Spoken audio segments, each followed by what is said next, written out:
Yeah, it's. Okay, I'll stop it and restart it. Oh no, I trust you. You're good. I have restarted the audition. All right. It's Monday, July 6th, 2020. I'm Rim. I'm Scott. And this is Geek Nights. Tonight we are talking about, quote, obsolete, unquote, technology. Oh, do I have any opening bit? Is anything going on? A lot of fireworks last night. Went biking. I got something. So, I can't do a lot of the things I would normally do during the summer in the quarantine. Like, I can't go to the beach. I can't do the super long bike rides or like bike rides that require me to take a train or anything. Like, I'm kind of limited to the area I can get to. Can't do any organized bike ride with other people. Yep. Right? So what I'm increasingly trying to do is find new ways to interact with the spaces I have access to. So on Thursday, because we had a long weekend, Thursday was last day of work, Emily and I, we went out to bike up and down the west side. Now, you might say, but Rim, the west side is just a normal bike path. You can go bike there anytime, and I often would normally. During COVID, that bike path, because it's really nice, is crazy crowded during the day. Like, more people are walking and riding up and down that west side path that goes from the bottom of Manhattan to the top of Manhattan now than are like on a normal summer. Like, it's also crazy. not. It's also, even if it's empty, it's not a great path. It's like you do it. It's like you do it a few times, and then eventually you're like, the novelty wears off. Like, well, tip of Manhattan again. Usually I use it as like, all right. Like you head north on it, and then you go over a bridge and you keep going north. So anyway, what we did is around 11:30 p.m. on Thursday, we went and got our bikes, and we went over there to bike around up and down the west side in the middle of the night. Okay. That context makes it really fun. Like, that was really worth doing. There's a lot of different animals out. There's a very different type of person who's hanging out in those parks, especially up north in the middle of the night. There were some chill parties going on. There was some stuff I saw that was fascinating. But that was a very fun experience, and I intend to all the paths I have biked to death during the day over the last decade in New York, I'm going to do every one of those bike rides again in the middle of the night. Okay. It was a good time. The problem is a lot of the places to bike in the middle of the night are places that are too much car and you'll die because it's night, and they're usually there's a lot less car than usual in the city. There's a lot of closed places at night, right? Some bridges and bike paths closed, some parks closed, but the west side never closes. No, I mean, it's open. You can't close it, really. Yep. I think technically the parks next to it are closed after dusk, but the path itself is not. All right, so you got any news? Do I have on this news? Monday? Oh, yeah. So check it out. These people announced this camera, right, called the Pixi Camera. And at its core, this camera is actually a kind of good to great idea and concept, right? So first of all, it has a Leica lens mount. So Leica cameras are like, the ultimate luxury brand of camera. They're super duper expensive, but they are sort of unique, right? So it's sort of like they're not good and better enough to be worth the insane price, right? But they are unique and cool, and their lenses are very high quality, even though they cost like, way more than other lenses. But I own one Leica lens. My entire I have one. I don't think you have any. My camcorder has a Leica made lens in it. Oh, that's not the same as it's not the same as a Leica M mount lens. Yeah, it's not Leica M mount lens, but Leica M mount lens costs more lens. than your entire camcorder. So if you want to use those lenses, maybe you have one, or there are some other companies that have made lenses for the M mount, which, it's like, well, if you want to use one of those lenses, even if you get a cheap one, like Voigtlander makes some, right, which are still expensive, but cheaper. It's like, well, you have to get some Leica camera, or there are some cameras you can get, like a Bessa, I think makes an M mount film camera, but there really aren't M mount digital cameras out there, right? Other than the Leica ones, which cost a fortune, right? So they're making a digital camera that has a Leica M mount on it, and it's not a Leica camera, so it's like, oh, that's good, right? And it's a rangefinder format camera, which is what Leica makes, and there aren't enough digital rangefinder cameras out there that are high quality, right? Other than like Fuji and Leica, right? And the other thing is this camera doesn't have an LCD screen on it, which if you have a rangefinder, what do you need an LCD screen for, right? It just, most digital cameras these days have the feature where you hook it up to an app on your phone and it sends the photos over to the phone pretty much immediately, right? Phone's already got a really good screen. Every single, even my Panasonic GF2 had that feature, but my GH5 has it, GH4 had it. I don't think my GX1 has it. You may be surprised. I should check. Using Wi-Fi / Bluetooth, my Fuji GF, whatever it is, 100, whatever, it has it, right? So, it's a common feature, but they're like, hey, we have that feature now. Why do we need the LCD screen? We'll just have a little tiny screen on top for your settings, your battery life, that sort of thing, right?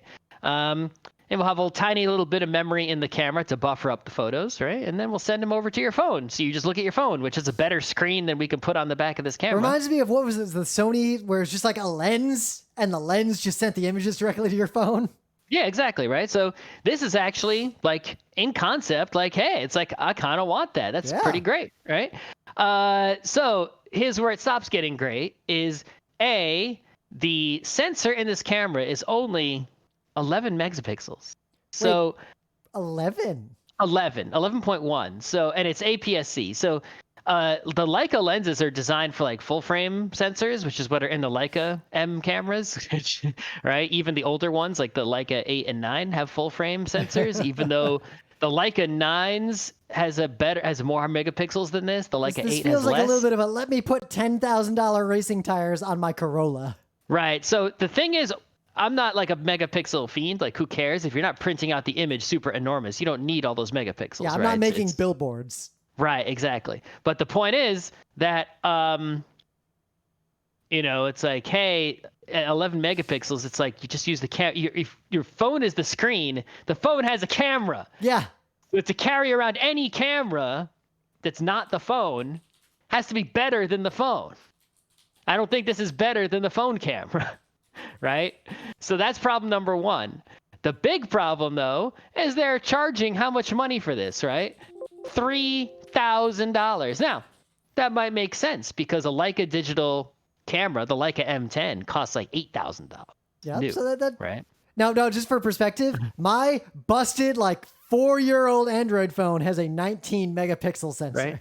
Right. So if you wanted to get a Leica M9, a used one, right, which is a full frame sensor it takes the same lenses and is better than this and has a screen on it, you can get one of those for $2,000 to $3,000, so cheaper than the Pixi, right? But the real killer is that you could get, this has an APS-C sensor, right, not full frame. You could get a Fuji X Pro 3 or whatever it's called, right? The Fuji makes rangefinder digital cameras. Yeah, it has a Fuji mount on it, right, as opposed to a Leica M mount. But that thing only costs $1,800, right? And sure, it has a screen on it, but the screen's not hurting me. It's cool to not have the screen. It's vastly superior to this camera in every way. Wait, this doesn't even have a SD slot. You can't even put a card into it? Right, exactly. My phone doesn't have enough storage to keep all the RAWs I take when I go out taking photos. That's what I'm saying. Right, so what the fuck?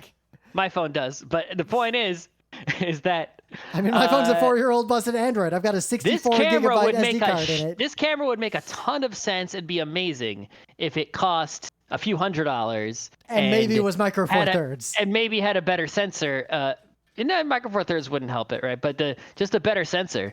But yeah, charging $3,000, the thing makes no sense whatsoever to exist. I don't understand why would anyone would buy this ever, even if you're rich. If you're rich, you can just buy a Leica M9 or 10. So I do get the impression there's a weird segment of the camera market that's, because I've seen ads and people talking about this specific area in the business world of trying to sell cameras to people who use their cell phone for most photos, but perceive that a handheld camera will do better, but will do better if you buy one that's better. Yep, but who don't know anything about photography and in practice want to interact with their photos entirely on their phone.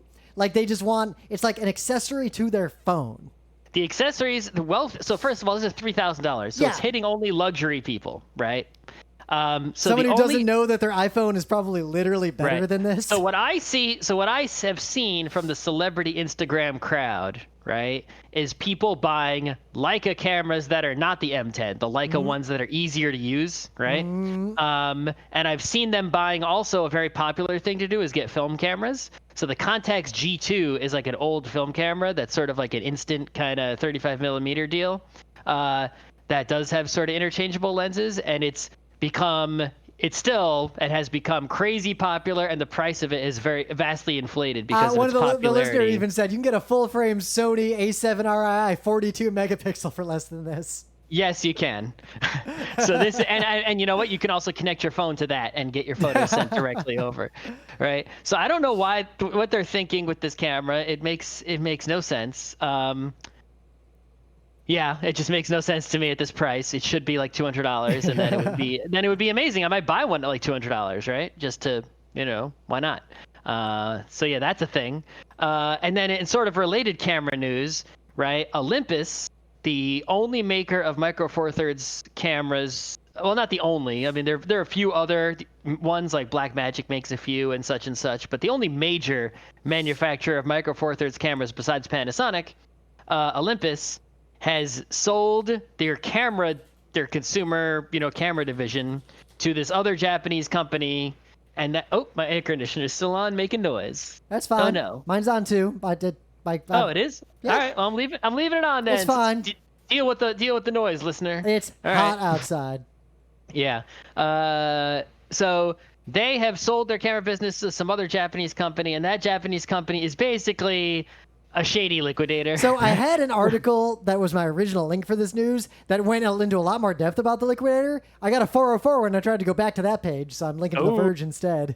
Yeah. Anyway, the point is, what this means for the future of Micro Four Thirds as a camera platform is sort of like a who knows kind of deal, right? Panasonic could keep it alive or not. It's open, so people can still make those cameras if they wanted to. Panasonic's the only other company who probably could keep it like fully alive because they have a broad Panasonic Micro Four Thirds.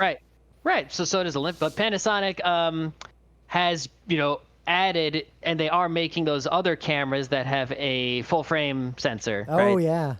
Which has they're partnering with Leica. It's the L mount cameras, right? So it's like, well, they're still making Micro Four Thirds stuff, but they have also launched this other line of cameras, right? So will they continue Micro Four Thirds or not, right? So if Micro Four Thirds dies and no one makes stuff for it anymore, then you might be able to get it for cheap, right? Especially if you're not a professional. Like that's how I get a lot of audio equipment. It's still great, right? Nothing wrong with it, right? If it dies, I'll go pick up a bunch of used lenses. Right, exactly. You can get a whole bunch of stuff. Or B, you could sell your stuff to the people looking to pick up the cheap stuff. Especially right? someone who's incorporated it into a professional workflow and doesn't want to have to change their pipeline or change their kit. Well, okay. So, and then buy something else, right? You switch to a different platform. But I think the professional you just mentioned, right? That's the people where they sort of can't necessarily stick with it unless they have a ton of stuff, because you can't get a repair, you can't get a replacement, you can't get a warranty if the stuff is like, if it's I don't know how many gone. of you have used professional camera equipment, but it's getting support for it is really important because things break and weird stuff happens with this fancy equipment. If you're like, say, a professional photographer, you're doing like, magazine stuff, right? And you're traveling the world taking photos. It's like, and you're shooting on Olympus. That's usually because you're like, Olympus is sponsoring and supporting you with stuff, right? So if anyone who is like one of those Olympus photographers now has to switch to something else, right? Because even though they probably still have a bunch of gear and it will probably still work, they can't be out on a shoot and need help and get boned, right? They need to have a living company behind them. Like your one really, really low light lens gets stolen and now you're just screwed because there's literally no way to get another lens like that for your platform. Right. Except for the one shady guy on eBay who has one for a lot of money. Yeah, and is the one he sends you going to work? Right? There's a whole... So that's a thing now. So if you're if you're getting into a camera platform from nothing, right? It's like, Micro Four Thirds is still great, right? Are you gonna spend a bunch of, you could go and get it for way cheap from someone dumping it and, get in on the cheap. I'm going to keep an eye out on eBay because I could use a better zoom lens. Yeah, or you could, get something else and avoid a dying platform, right? So in some other news, Supreme Court has a lot of rulings recently, and I think historically they very rarely continued to issue more rulings into July. Like they're doing more than usual. Well, they're doing usual. I guess I don't know if how the online arguments have affected. Right. I saw like Scottish blog type people just kind of freaking out about the fact that they issued more in July. All right. But they actually did a ruling that I didn't know was the case because I wasn't paying attention. The Supreme Technology related. Right? Yep. Today, a little while ago, like right before we did the show, upheld a 1991 law that bans robocalls to cell phones. Now, you might be wondering, but Black Dynamite, I get an infinite number of robocalls to my cell phone. Just because this is the law does not mean that anyone has been capable of enforcing it at any point. Oh, there's a law that you're not supposed to drive over X miles an hour on the road. Yeah. Oh, Black Dynamite. Everyone's driving crazy fast on the road and no one's getting in trouble for it. So, oh, yeah. I've tried to figure out what the deal was with, like, what was the lawsuit around this that took until the year 2020 to resolve. So here's the deal. Basically, in 2015, Congress made a bullshit exception to this law that allowed automated robocalls to any phone number, even if it's a cell phone, for the purposes of collection of government debt. Like, that's an oddly specific loophole. I think that's, as long as the government is the one doing the collection, right? You owe money. So part of the ruling actually addressed that as well. Quote, 6 justices agreed that by allowing debt collection calls to cell phones, Congress, quote, impermissibly favored debt collection speech over political and other speech in violation of the First Amendment. Interesting. Because it's calling someone a speech. I see. But the way I would think of it is like when you're collecting government debt, right, is like it would be the actual government is making the call, right? Not some debt collector out there. No, but right? if a debt collector owns government debt, like a student loan. Yeah, see, that's bullshit, right? That shouldn't even be allowed to happen, right? It shouldn't be illegal for the non-government to hold government debt. It should be like the IRS is calling you because you owe back taxes, right? It's like, yeah, they should be able to call your cell phone. So if that's the only way to contact you. So basically, the lawsuit was a bunch of political consultants and pollsters were trying to get the entire law struck down because they want to make robocalls to cell phones for a million reasons. Of course. Yeah, because they're the only ones, right? Because the ban, right, is ineffectively banning robocalls from shady people, right? But they're legitimate organizations, right? They're political pollsters in the U.S., right? They're right, and so the law actually does stop them from giving you robocalls, right? It's the people who are successfully making robocalls are people outside the law, the legal framework of the United States, right? So basically, from what I can gather, the issue was whether or not Congress could allow some speech but not other speech, and if they can't make those kinds of distinctions, then the whole law should be unconstitutional. But in effect, I think it's clear that it can't be based on the content of the call, right? Yep. So it looks like I haven't read this is kind of breaking news. I haven't read the opinion yet, but it looks like this backfired on them, and the Supreme Court actually even got rid of that 2015 exception. Okay. There's a money quote here. From the decision. Americans passionately disagree about many things, but they are largely united in their disdain for robocalls. That's true. During arguments in the case, Justice Stephen Breyer got a cut off when someone tried calling him.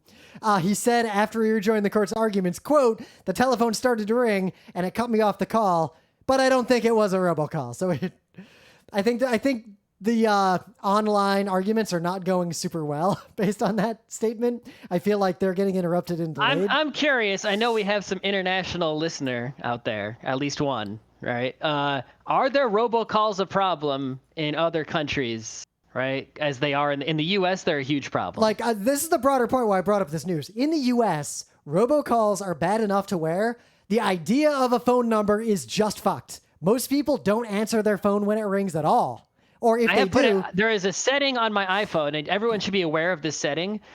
My iPhone is set to automatically not ring if the phone number that is calling is not in my contacts. Yep. There's a similar So- Android setting.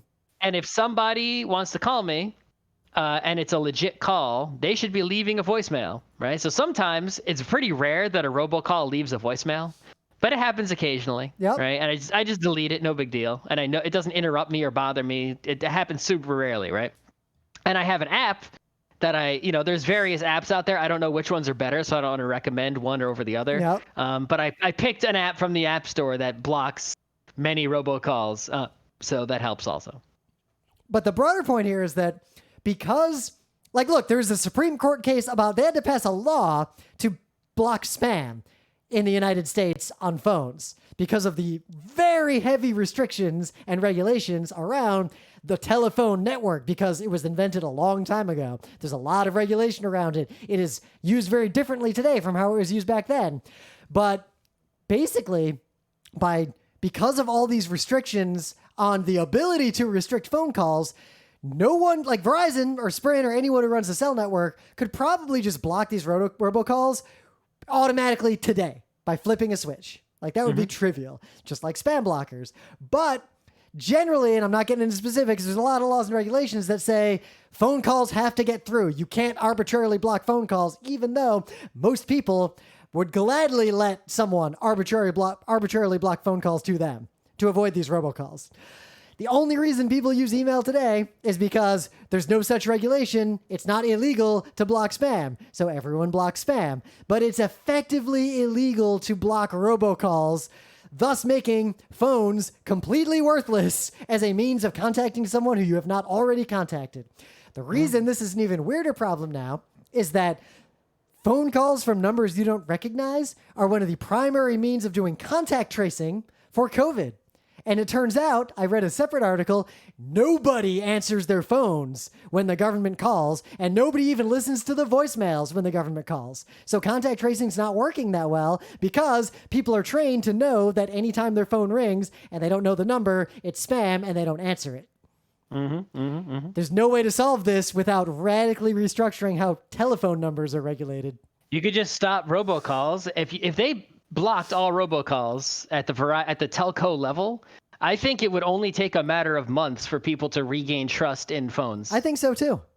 I think it would take like no time at all, right? It's like, but we'd have to be willing shitty... as a society to, one, accept false positives, like occasionally a call would get blocked that you wanted. Just like we do with email. I think it would be pretty rare because almost all of the illegal robocalls are coming from outside the country, from a few sources. Ah, but they look well, yeah. Right. So what I think the way it would sort of work is like you would report a robocall to, like, Verizon would see like a flurry of calls coming in and like a few would get through and then they'd block. Yep. Right. Like if one source calls multiple phone numbers in the same area code in a short span of time, that gets flagged for review automatically. But or like you would get a call and it would be a scam and you'd report it. And then they'd look in the logs, figure out exactly where that came from, and then close off that route, and that person would lose phone service to the U.S. Yep. Right, from wherever they are. Or there would be the problem is you would get into issues where, like, let's say there's like a phone carrier, right, in, say, I don't know, pick a country X, right? And that carrier, there's like a neighborhood, and in the neighborhood there's a bunch of grandmas, right? And one robocall scammer. And one robocall is a little office with some scammers in it, right? And they're all on the same phone, network thing, right? But we already accept the risk of what you just described for email and other communication. All of the grandchildren of those grandmas who immigrated to the United States would have a problem with grandma calling them. But right? we already have that today with email. If your email provider is using IPs that are adjacent to dodgy IPs, your emails don't go anywhere. We already accept that. I guess that's true. I mean, in the old days, before there was AI-driven... If grandma's using the shady ISP that the spammers use for her email, you're not going to get grandma's email. In the days before... But the problem is that grandma can choose a different email provider. Grandma can get a Gmail. Yeah. Grandma can't change the phone company in country X. Yeah, right? but grandma... The phone company's just where you live. But grandma might be banned from editing Wikipedia forever because grandma only has 2 ISP options, both of which are blocked by Wikipedia. Could be, yeah. I remember in the RIT days, I would, like, when I ran an email server, like, I blocked any email that came from an IP address outside of the United States at one point to try to stop spam. Yeah. I think the government could also like eminent domain Google's anti-spam technology. And you wouldn't even have to force a company like Google to like make anti-spam for phones. You could just make a government contract to do it. Yeah, they'd fall over themselves bidding on that. Yeah, you could just be like, hey, government's putting up bids for the U.S. anti-phone spam blocking software that will be applied to all incoming phone calls. Who wants to build it? $1 billion. Right? But anyway, things of the day. So I did not know the thing I'm about to talk about. This is the kind of thing that I feel like I should have known, and I feel dumb for having not known it. Basically, you ever notice how when you get a deck of playing cards, like a standard deck, 52 cards, the Ace of Spades is always fancier than all the other cards? Like, the design on it is usually a lot fancier than the ace of any other suit. Yeah, I mean, it's just sort of like just an accepted truth. It's like, the Ace of Spades is the awesome card. Ace of Spades, right? The songs, Ace of Spades, the Ace of, right? It's like, it just is. So, do you ever wonder why? Because not until just now. I just sort of accepted it as a truth of the universe. Yeah, I saw this tweet, and my brain said, why didn't you ever ask this question, you dumb piece of shit? Yeah. This is the kind of thing you would want to know about. This is the kind of thing I really want to know now. Yeah. So the answer is actually really good. This is a Twitter thread that explains it all. The answer involves King James II. God damn it. And the English text system, and also a specific breed of chicken. I'm not joking. So the short answer is, and you can read this thread to get all the details, is that in England, in the 1600s, King James II introduced a tax on playing cards. Yeah, there's been a tax on playing cards. Even in the U.S. today, there's a little sticker on playing cards, right? Yep. So in order to basically, up to that point, there were rules requiring anyone making playing cards to put their printer's logo on the cards in the deck, so people would know who printed those cards to help in the tax investigations.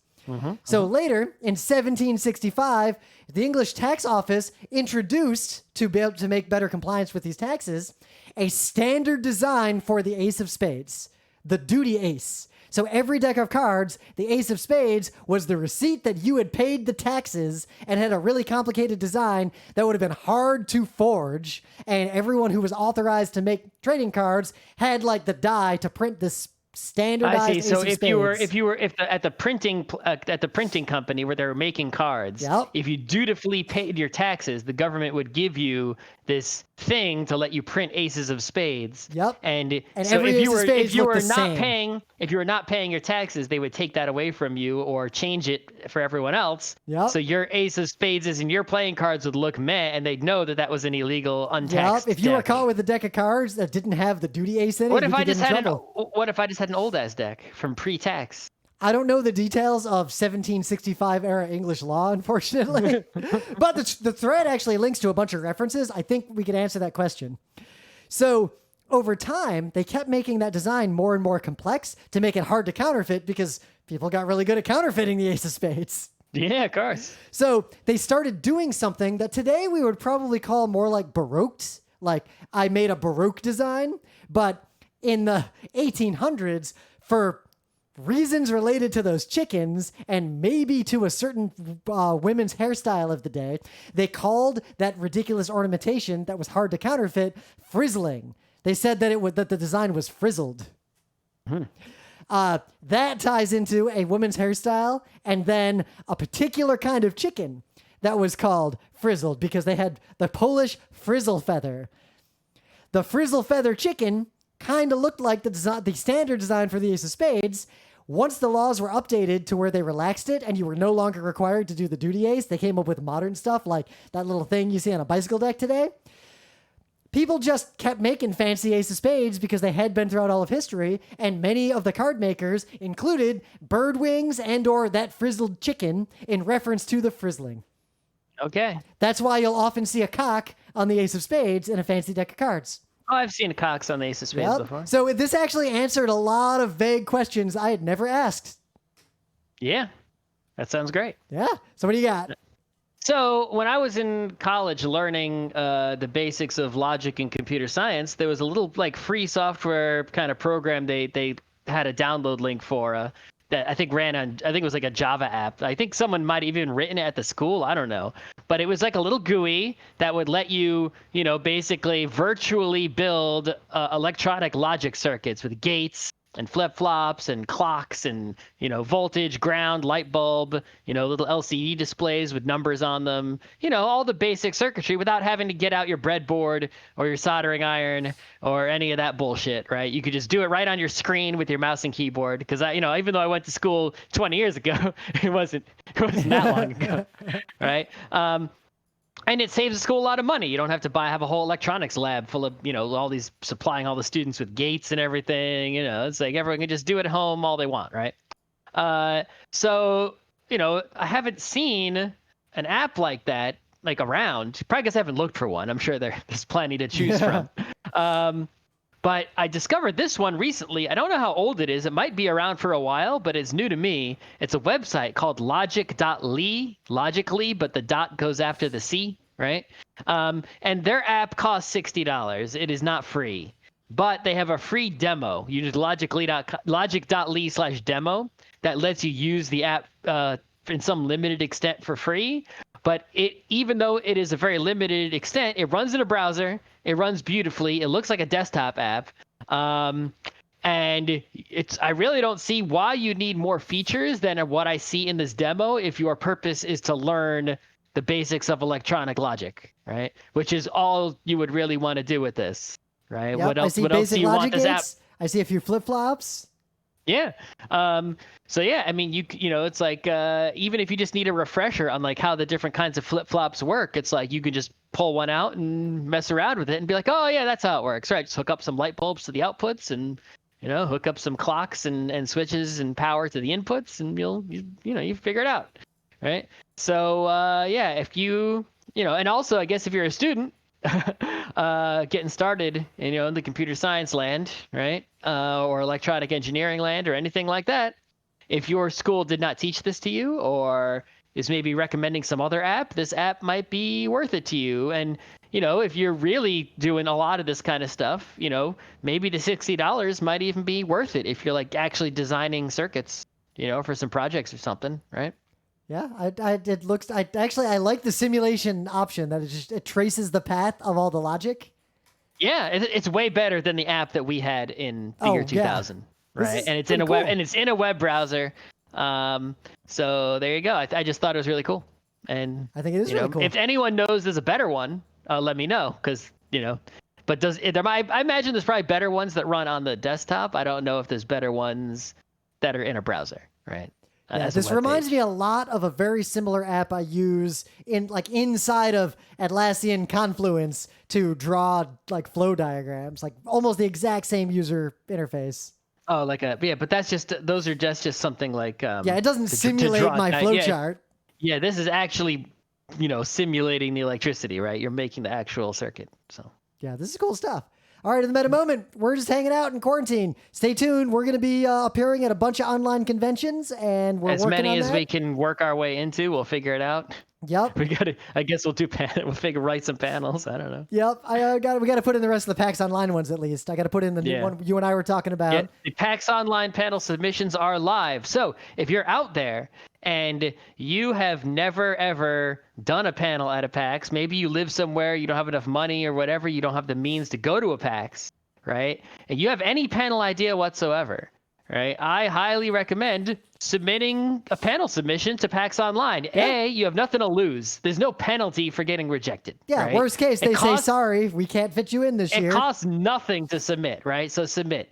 B, there's going to be a lot of acceptances because PAX Online is going to be so many days long, right? That they're going to need content to fill it up. So I'm willing to bet, I don't have confirmation of this, but I'm willing to bet that content that would not be accepted at an actual in-person PAX where time and space are more limited will be more likely to be accepted to PAX Online. We're submitting, we're submitting our normal kind of stuff, but we're going to submit some weird or some forward-thinking types of panels that we normally wouldn't even bother trying to submit to PAX. And lastly, it could be, your chance to like get out there, right? So, maybe you're not someone like us who's like a media podcasty person who's got like a thing to say. Maybe you're just maybe you made a tiny little indie game, right? Yeah. It's like, do a panel and promote it. You can get free promotion. Just, find some way to spin it to make it look like your panel's not just an advertisement for your little indie game, right? And go out there, right? Make it happen. Yeah, if you're passionate about a title, like a genre of, like, say you play 18xx games and that's your whole life, I'll bet a panel just explaining what the deal is with those and like walking through like the history of them I would go to a panel like that. It's like I've played enough 18xx that I could do that panel, but there's people who are way deep and 18xx is their only thing in life, and they are the ones who should do that panel. Yeah, we'll focus on the panels where we actually have some expertise. Yeah. Right. It's like there's a lot that I could do, but I want, there's only some that I should do. So it's like, think about what you should do, right? Because guess what? You can. Yep. And, even if, like, I know some people who have submitted panels to PAX for, like, a decade running and been denied every year, but the people who read those submissions at PAX and other cons like it, like, they notice a lot of times, you might be surprised, they'll see, like, I used to run a panels department. I'd look through submissions and I'd see panel ideas that I thought were cool that I couldn't fit in. But over the years, I'd see like, oh, that same person keeps submitting that idea that I think is cool that I can't fit in. And then one year I was like, you know what? Fuck it. I'm going to make room for that dude who submitted this panel on mushing for like 5 years. I'm going to put it in the schedule. So, it was a good panel. Not enough people went to it, but I went to it. That panel was good. Yeah, I wish I could have gone to it. I was busy dealing with a lot of dog pics. If I recall correctly, I was sidelined dealing with a convention crisis during that panel. Dum dum dum. But convention crisis on the scale of real life crisis is the equivalent of someone spilled some water. Like, it's not kids crying because Markiplier's not here. Whatever. All right. Yeah. Otherwise, YouTube, Discord, all that stuff. Let's get into it. There is a lot of technology that people assume, based on nothing, is obsolete. But in fact is widely used and not only not obsolete, but still like very important. Right. So I thought of this because I was thinking about the earlier news. The picture I put up on the screen is MIDI. Right. Yeah. The earlier news I thought about, because like, with the Micro Four Thirds dying, right? And now it's like sort of obsolete, but also it's like, hey, actually that stuff, it still totally works. Right. And it's totally still useful. Right. There's nothing wrong with it. Right. And I look around and it's like, actually, it's like some technology is truly obsolete. Like there is, it had its time and it is just worse, right? For example, the 5 1/4 floppy drive, right?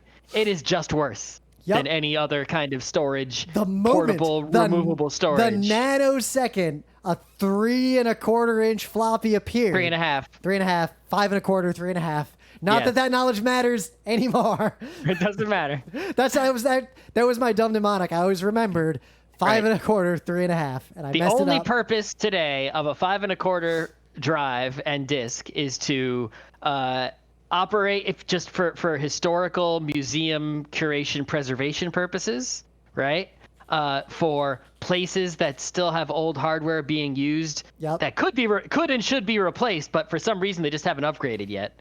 Right. Yeah, but that's the difference. That is something that is obsolete, but is still being used, as opposed to something that is not actually obsolete. You just think it's obsolete.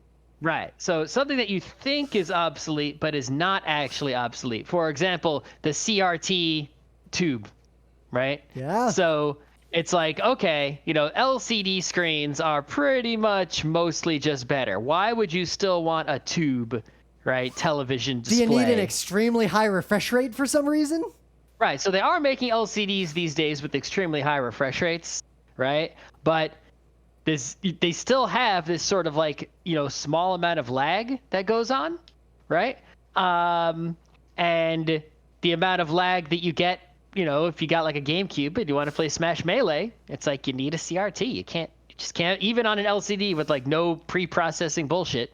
It's like it is noticeably significant to the point where people who aren't crazy can tell that. Now, that's what I would say. The reason it's not obsolete, even though that might sound very similar to the example where we said something is obsolete, like a museum, I think the difference is there is a current need to actively play these games, and non-CRT technology cannot completely 100% handle that use case. Mm-hmm. once if in the future there's a plasma display or an LCD that is 100% as good as the CRT for that use case, that nanosecond, CRTs are now obsolete in that realm forever. Yep. Another thing related, right? It's like analog film, right? It's like you think, oh, analog film, why would you use that? It's just worse, right? Except actually, it's not just worse. The resolution on analog film is actually insane, right? Compared to the resolution of even the best digital cameras around. Obviously, if you get like a digital medium format camera, the resolution is so insane that you're not going to improve on that with analog, right? But actually cost-wise, right? So to get a full frame camera, with a really high resolution sensor costs many thousands of dollars. You can go to the drugstore and still buy a disposable 35 millimeter film camera. Yeah. And that has the same size sensor as like a, Nikon D4. Yep. And we don't want to derail the show by talking about film grain and how there is ultimately a resolution on, like, it's not. There is ultimately a resolution, but the point is, even though the power of it has been, of analog film has been obsoleted by digital cameras, it's so much cheaper, right? Well, like regular old cassette tapes were not made obsolete by better technology existing because they were still a accessible means of accessing audio recording technology to consumers. Mm-hmm. Like when CDs came out, cassettes were not obsolete because I couldn't record to a CD. Cassette tape was the only way I could record anything. Cassettes were not obsolete until well into the CDR era. Correct. And this is a nuance that a lot of people who aren't close to specific technologies really lose track of. Like, it amazes me how many people, even people who are our age, this isn't like an old young thing, who just assume tech they haven't seen in a while is obsolete, especially when it comes to things like development frameworks. Mm-hmm. Java Web Start, that sucks, right? There are still cases where Java Web Start or the successors to Java Web Start make sense. They're not obsolete yet. They're just not preferred. Mm-hmm. Yeah, there's if you're talking about software that's not obsolete, it's like, God. Oh boy, right? There's tons, right? It's like there's weird image formats, that it's like, oh, you think, oh, we'll just use JPEGs now, right? It's like, what do we need these other, image compression? It's like, no, there's still a time and a place for a bitmap, for a TIFF, for it's like all these old things, or right? all these video codecs and formats. Like another thing we can't get deep into, but. There are most people, when they think of video codecs, what they're actually thinking of is the container format. And inside of that container are audio and video, like codecs. I'm really oversimplifying here. A huge variety of those exist, and a lot of them are in wide use for a lot of reasons. Some things are extremely low CPU usage, like they don't need a lot of power to decode, but they're very large instead. Like there's a lot of trade-offs there.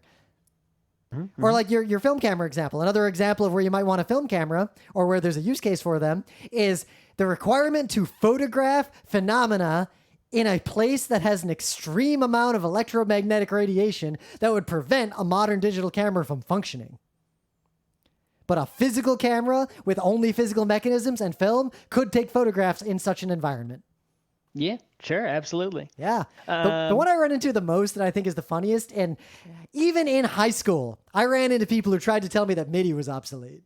Like MIDI 2.0 came out and is vastly superior, but MIDI 1 is used extensively in modern music production. MIDI is everywhere. You can't avoid it. If you actually go to music studios, especially songwriters, those sorts of people, it's like there's just MIDI everywhere. It's just like outside of the music industry, like studios, recording studios, that side of place. It's like you don't see the MIDI. Yep. Right? Because it's weird because MIDI used to be a thing that was in everyone's computers in like the 90s, and it was removed from everyone's computer, right? Because we don't need it anymore. We just have, but Wave. Like my computer still has it because I have pro audio equipment and I have 2 MIDI keyboards.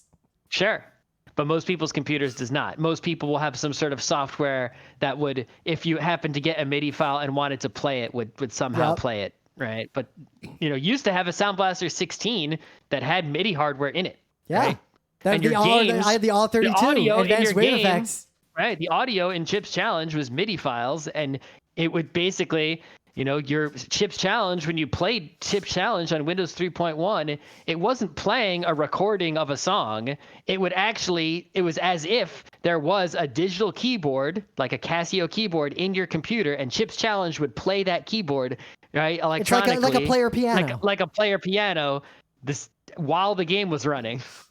But and it doesn't work that way anymore. So this is what, MIDI is a good example I want to go a little deeper in. Why is MIDI not obsolete? Because if you look at the actual protocol, MIDI 2.0, it came out recently, but 5 years ago, 10 years ago, 20 years, MIDI has survived through the ages, but they were using the first time I saw MIDI. Actually, MIDI is so old that they were using it. Dude, when I was in elementary school, I was fucking around with MIDI on my 486. Right. I saw the first time I saw it really set up for music production. I had seen it for music on a computer, but for the production in high school, there was, if you took the music theory class instead of going in band, they had keyboards with MIDI and computers and stuff. But there was a kid I knew. I think I don't know what happened to him. I think he must be a conductor or some shit somewhere. But when I was it was my parents' friend's kid. And even when he was young, he was that violin playing, conducting prodigy kind of kid, right? That kind. And in his house, he had a Commodore 64 with MIDI hooked up to it. Oh, yeah, it wasn't until the 486 era, but I had a MIDI keyboard connected to my 486, and I was trying to compose music and playing around with it. If you read the spec, MIDI seems archaic to the point that it's laughable. But among all the proprietary ways people tried to do the simple task of synchronize a bunch of separate instruments together electronically, MIDI was the generic format that could work with everything and become a standard, because all it really is a means to signal basically a piano roll to or from any number of, well, not any number, there was a limited MIDI because this is old technology, an arbitrary number of devices. MIDI is also used for things like controlling lights and effects on stages as a result, because MIDI, you can plug an Arduino in a MIDI controller and program something to be like, if I hit this key on my keyboard, it lights up a light bulb somewhere, or does something on my computer. MIDI is an extensible and really useful protocol because it's so low level and so generic. But that makes it very obtuse to learn the details of. It's difficult to learn how to use MIDI correctly. It's easy to learn how to use MIDI to accomplish a task. It's hard to learn how MIDI works at the low level because you have to learn a lot of old archaic crap. I found that person that I just mentioned. Yep. Assistant conductor at New York Philharmonic. Oh, and it's definitely the right person because it says they made their conducting debut at age 11 with the Greater Bridgeport Youth Orchestra. Yeah. So it's definitely the same person. So yeah, I guess they went on to go do what they wanted to do. Good for that person. Yeah. All right. Now there is a weird case of technology that is obsolete but necessary but still in use, but no one will ever change it. There's the gray area I'm thinking about is nuclear weapon control. Because that's a weird case where the old technology is objectively obsolete, to the point of ridiculousness. We're talking 8-inch floppies. Yep. If you've never heard of an 8-inch floppy, there's a reason. That is ancient compared to 5 1/4 floppies. Yes, but it works. Yep. So, and why are you going to replace it? It's working. It's still working, right? But, you could replace, they probably have a giant room full of giant computers they could replace with one computer. Yep. But why would you go through the effort? You have this thing that works. It's sitting there running. It's doing its very, very important job very, very well. Yep. Don't fuck with it for no reason other than to use less computers. But the fact that it's obsolete became a feature. It's so obsolete that it makes it extremely difficult to hack or mess with that kind of system. The amount of expertise you would need to fuck with a system that is as archaic as that became a feature effectively for this extremely narrow use case. Mm-hmm. Battlestar Galactica, it's that situation. Yeah. Exactly. There's also similar use cases relating to not the places on Earth or different people's life, right? So it's think about something like an iPod, right? An iPod is pretty much obsolete because there are just better portable music playing devices. Even the shittiest Android phone with the shittiest UI is going to have a music playing app on it. Will have more storage than an iPod, probably more battery life, have a better user interface, right, than an old iPod, right? So it's like, why would you want the old iPod, right? Well, it's like, well, actually, the old iPod could be gotten cheaper and people live in a poor place, or the battery will last longer. Oh, right? look, Sony still makes Walkman. There's MP3 players, 8 gigabytes of storage. That's pathetic compared to a smartphone. I can buy an Android phone for a quarter this price. Maybe it's maybe the iPod is lighter, right? Because it's I guess not the super old ones won't be because they have spinning drives in them, but yeah, I had one of those. But like an iPod Nano is going to be smaller than any phone. Well, some of these are about the size of an SD card. They're like a tiny little clip. Yeah, they're basically iPod Shuffle situation, right? Yep. Which, if you're running, biking, you just want to bring some music with you, but you want it to be as light and unobtrusive as possible. There's still a use case for that thing. Yeah, I mean, I guess Apple Watch does it also. Yeah. But, you get the idea. Is like something that it's like, oh, this has no purpose anymore. It has been defeated. But actually, if you have a specific case for it, right, where you're doing a weird thing, right? Maybe you're going camping and you just want to carry a light load. Yeah. Suddenly it makes sense to have like another this thing. example. When DVD came out, it made the purchasing of read-only VHS tapes completely obsolete, like overnight. Especially because of the PS2 coming out, rapidly increasing adoption and driving down the price of a DVD player. But no one, until really the computer era, had an accessible means of recording a TV show to time shift it. Like, until we had TiVos and things like that, VHS was the only way to do that. And thus VHS was not only not obsolete, but was in active use way later than you might realize. Oh, yeah. Like way longer longevity than the cassette in a lot of ways. You also have some cases where someone has a piece of technology that is so expensive relative to their wealth, right? So that they can't really replace it easily, or they wouldn't want to, right? Well, like all my old FireWire audio equipment. If I didn't have enough money to upgrade all of that, I would still be using all that old FireWire audio equipment. Well, not just that, but like let's say but it is obsolete. Yeah, but let's say you have a car, right? It's like you don't want to just buy a new car, right? I mean, assuming you're in car land, right? You have no choice or whatever, right? Because you shouldn't buy a car. But you got an old car and it still works. There's no reason to replace it. Doing so will be expensive, even though there are better, newer cars, right? So this car is so old that it doesn't have like an aux audio input or, an iPhone Bluetooth integration because it's an old car. So you using like an FM transmitty thing, that's an obsolete technology. But because you've got an old car, right, with no reason to replace it, you still need that old obsolete technology to use so you can hear music from your new iPhone in your old car. I had a device that was an 8-track tape. And you could put it into a car 8-track player, and then in the back of it, it had a slot to slide in a regular cassette tape. I had one that was cassette tape, and on the outside of it came a wire that you would plug into your iPod. I had one of those too. And you would put it into the cassette tape part of the... But I guess the real point I think I can make around this concept, because we're just exploring this concept to see if we can come up with like more narrow show ideas. One, technology that is specialized and solves a niche problem tends to have a lot more longevity because there are very few people willing and able to try to solve those problems. MIDI solved the problem well enough.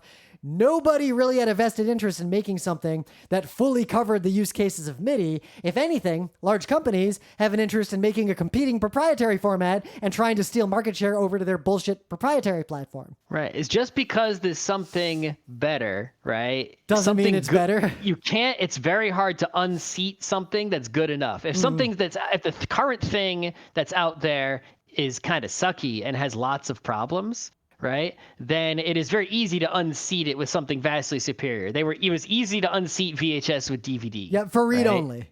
It was not so easy to unseat DVD with Blu-ray. Yeah. Right. In a lot of ways, DVD is still sort of out there, kind of a little bit, right? Yeah. It's not totally dead. It's less dead than VHS was when DVD came around. Set-top DVD writers never displaced VHS recorders. Nope. Computers did that instead. Yeah. Right. But the other thing I could say is that you can generally, this is just like a generalized piece of advice, you can make a very good career out of understanding something that a lot of people think is obsolete, but in fact is widely used.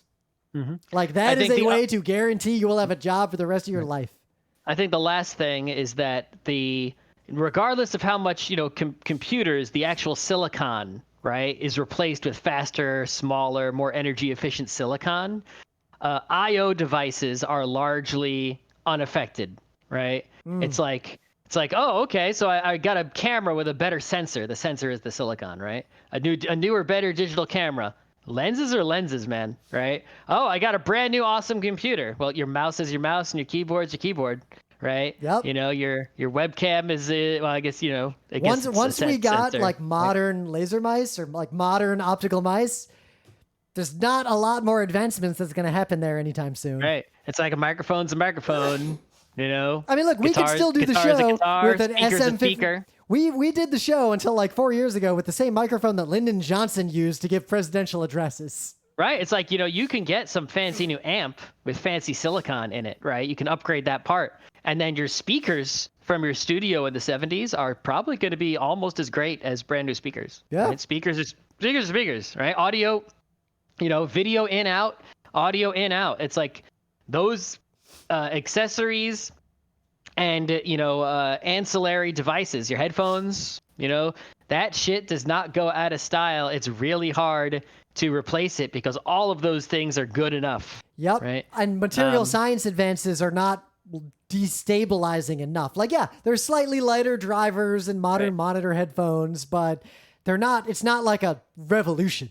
Right. And Moore's law, pushed silicon, right, to obsolete many, many generations very rapidly. Right. But now Moore's law is kind of slow now. So even the silicon obsolescence is slower than it used to be. So I just Googled for obsolete technology, and there's a Wikipedia article that is literally called List of Obsolete Technology. And it's a list of technology and what replaced it, and then if it's still used for anything. And the number one is bathing machine. Replacement no longer required due to changing social standards of morality. Mm-hmm. Old obsolete technology, hourglass. Replacement, clock. Correct. Sundial, replacement, clock. Swamp cooler, replacement, air conditioning. Still used for dry climates because they're way more efficient if you live somewhere you could use them. Yep. I'll link to this. This is actually a really interesting list. I wish I'd Googled this at the beginning. We could have probably driven a lot more conversation by looking at this thing.